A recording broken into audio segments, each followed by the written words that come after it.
हर कोई जानता है कि ट्रेडिंग से हम करोड़पति भी बन सकते हैं, लेकिन फिर भी क्यों हम कुछ नहीं कर पाते? क्यों हम कुछ करने से पहले ही हार मान लेते हैं? तो इसका आंसर है हमारे अंदर का डर, जिसे हम फोमो यानी कि फियर ऑफ मिसिंग आउट कहते हैं। आज की इस वीडियो में हम जानेंगे कि फोमो ट्रेडिंग क्या है और कैसे हम फोमो ट्रेडिंग से बच सकते हैं और अपने इन्वेस्टमेंट को सुरक्षित रखते हुए अपने फाइनेंशियल गोल को कैसे प्राप्त कर सकते हैं। फोमो ट्रेडिंग में लोगों को लगता है कि कोई भी नया स्टॉक या क्रिप्टो करेंसी बहुत तेजी से ऊपर की ओर बढ़ रहा है और अगर वो अभी इसमें इन्वेस्ट नहीं करते हैं तो वो इसमें बहुत ज़्यादा पीछे रह जाएंगे और ये मौका उनके हाथ से छूट जाएगा। इसलिए वो जल्दी से जल्दी इन्वेस्ट कर देते हैं बिना किसी रिसर्च या एनालिसिस के और वो फोमो ट्रेडिंग में फंस जाते हैं। इसलिए ही आपको बेहद ज़रूरी है ये जानना कि फोमो ट्रेडिंग से कैसे बच सकते हैं। तो इसके लिए मैं आपको 5 पॉइंट्स बताने वाला हूँ,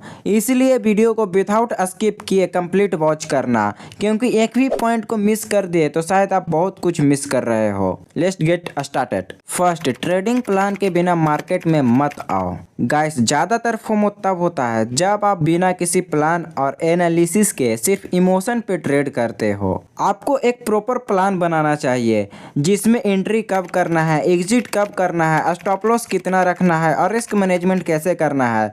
ये सब आपको पहले से ही कंफर्म होना चाहिए। जब भी मार्केट में कोई स्टॉक या क्रिप्टो तेजी से बढ़ रहा होता है तब आपको सिर्फ एक सवाल पूछना है और वो सवाल किसी और से नहीं, सिर्फ खुद से अपने आप से पूछना है, क्या ये मेरे ट्रेडिंग प्लान के अंदर फिट हो रहा है? अगर नहीं तो बिना सोचे समझे ट्रेड मत लो।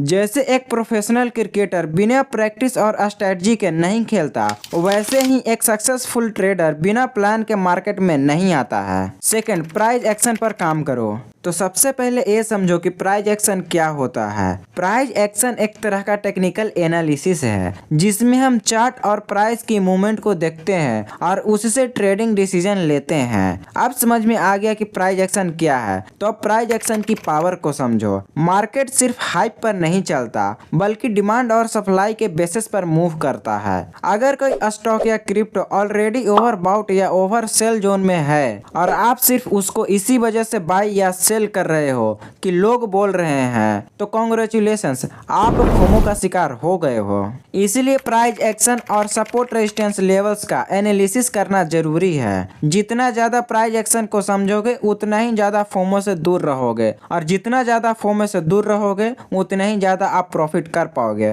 थर्ड, सोशल मीडिया से बचकर रहो। आजकल ट्विटर, टेलीग्राम और यूट्यूब पर हर कोई एक्सपर्ट बना फिरता है। ये स्टॉक अभी ले लो 2x हो जाएगा, ऐसे ही सुन के फोमो ट्रिगर होता है। सोशल मीडिया पर हमेशा आपको कुछ न कुछ इंटरेस्टिंग देखने को मिल जाएगा जो कि आपको फोमो में फंसा सकता है। सोशल मीडिया के हर चीज पे ब्लाइंडली ट्रस्ट मत करो। मार्केट का असली डाटा देखो, वॉल्यूम चेक करो और फंडामेंटल्स को समझो। हाइप के पीछे मत भागो वरना मार्केट से आप आउट हो जाओगे। Fourth, risk management. अब रिस्क मैनेजमेंट क्या होता है? रिस्क मैनेजमेंट एक प्रक्रिया है जिसमें आप अपने इन्वेस्टमेंट में होने वाले रिस्क को समझते हैं, देन कोई कदम आगे बढ़ाते हैं। अब सवाल आता है कि रिस्क मैनेजमेंट का ध्यान रखें कैसे।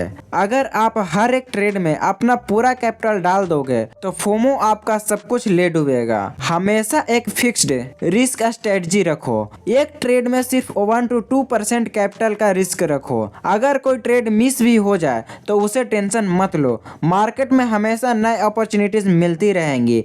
पेशेंस रखना सबसे बड़ा वेपन है। फिफ्थ और सबसे इम्पोर्टेंट है, माइंडसेट आपका थॉट्स, इमोशंस और बिलीफ्स है जो आपको कोई भी डिसीजन लेने में हेल्प करता है। तो सोच समझ कर डिसीजन लें और मार्केट में अपना पैसा इन्वेस्ट करें। फोमो का असली सॉल्यूशन एक स्ट्रॉन्ग ट्रेडिंग माइंडसेट है। आपको समझना होगा कि हर ट्रेड में आपकी जीत नहीं हो सकती, हर अपॉर्चुनिटी आपके लिए नहीं होता है।